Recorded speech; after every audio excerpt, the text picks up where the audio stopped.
Rabbi Zino, quoting from the Chavod Levavot. We know Eliyahu Navi teaches us many ways to have emunah. Eliyahu Navi and the 100 prophets of his yeshiva were being hunted by King Achav. King Achav was the Jewish king. He was, Rasha, and he wanted to go and get rid of them. So he was determined to get rid of all religious people, and he tried to make Jewish people do idolatry. And the prophet Ovadia, he split the prophets into two groups and hid them in caves, and he brought them parnasah, he brought them food. Hashem made a miracle, and Eliyahu Navi's yeshiva was able to survive in the cave, and who brought them food? Ovadia himself, who supplied them from the king's own kitchen. You understand? So it's a humongous miracle how Hashem was able to feed them. And we had many similar miracles that we would think that parnasah comes and the salvation comes from the weirdest ways. We know that the Mir Yeshiva, who has a location in Poland originally, and now today they have in Israel and they have in Flatbush. And how are they able to survive the war? Then many yeshivas didn't survive the war. So there was a story how there was one of the yeshiva boys. He had a friend who was a Dutch businessman. His name was John Zwardenijk.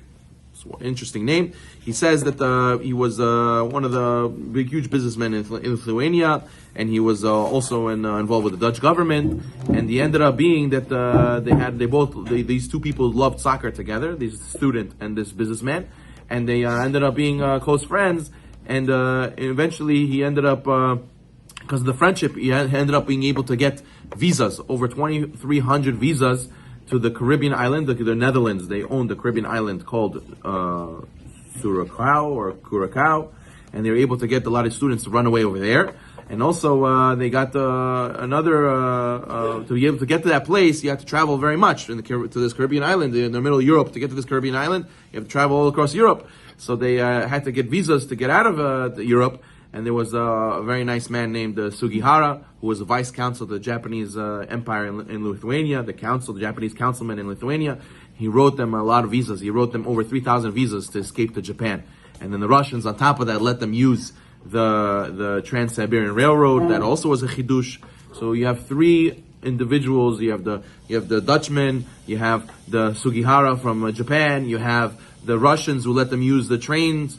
Ended up being that's how they were able to run away. And then finally, when they got to Shanghai, they got to China, they were staying over there for a while. They needed a place to continue the yeshiva. And they were wondering which building are they going to house over 400 students. So it ended up being that there was a person named Mr. Silas Hardon. Silas Hardon was an Iraqi Jew, and he had a dream that his father came to him and he says, you need to build a synagogue for 400 people. And he was a businessman staying in China at the time, Mr. Hardon. So he ended up having this dream over and over again. And he said, I don't understand. Okay, I got to do it. He was very wealthy.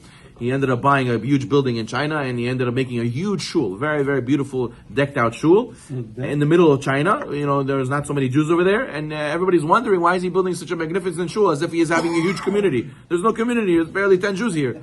Ended up being that a few years later, all these Mir Yeshiva boys ran away to China, to Shanghai, and they're looking for a building to house their 400 students of the Mir Yeshiva. Ended up being they found this shul, and ended up being they fit exactly everybody who fit into that building. And ended up being that Hashem made everything planned in advance. And a person has to remember, they were able to learn there for over 6 years in that building, and they were able to have. I remember Rabbi Wolken Alav Shalom, my Rebbe.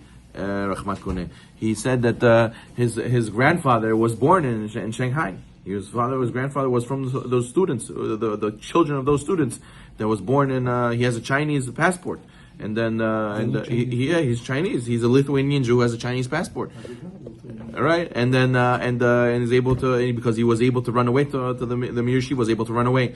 So therefore, a person has to always remember, before Hashem sends you the problem, He already made the solution. Baruch Adonai Olam. Amen.